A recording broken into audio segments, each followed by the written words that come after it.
Israel is planning on setting up checkpoints around Rafah to prevent fighting age men from fleeing from the assault.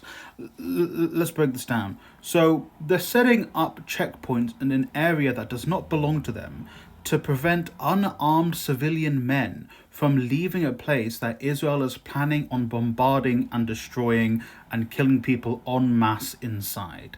And this is something that the West has no problem denouncing. There's been absolutely no denunciation from any of the Western leaders surrounding this. There's been no reporting on this from any of the Western media. And I'll tell you why. Because the West, particularly white people, do not believe brown and black and men of color are human. This is a historical thing. Historically, men of color have been portrayed either as vile beasts, like America portrayed black men during slavery and as to why they had to enslave black men, or they portray them as these like less than man beings, the very effeminate, because to the West, being effeminate is a horrible, disgusting thing, and that's how they oftentimes portray East Asian men.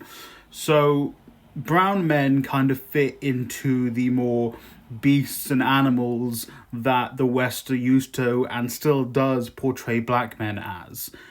And so it's not just the politicians and it's not just the racists that believe this. It is so ingrained in Western culture that no one in the West is questioning that Israel is going to kill men en masse because they're brown men. And it's the same thing we see with this rhetoric of fighting age men when they're refugees. When a 20-year-old becomes a refugee, no, they're a fighting age man. They are an animal. They are a beast. They should not be allowed safety.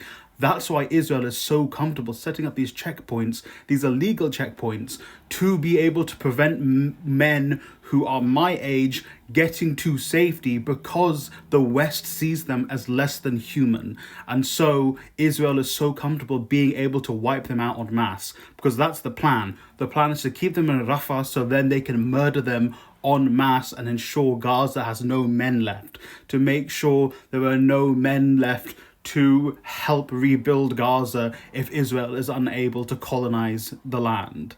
That is what Israel wants to do, and the West have said nothing about it, because deep down the West, not just the politicians but the people, they think that brown men, black men, Asian men are not human. They think we are less than them, and that is why the West is so comfortable with not denouncing Israel's plan to murder men in Rafah en masse.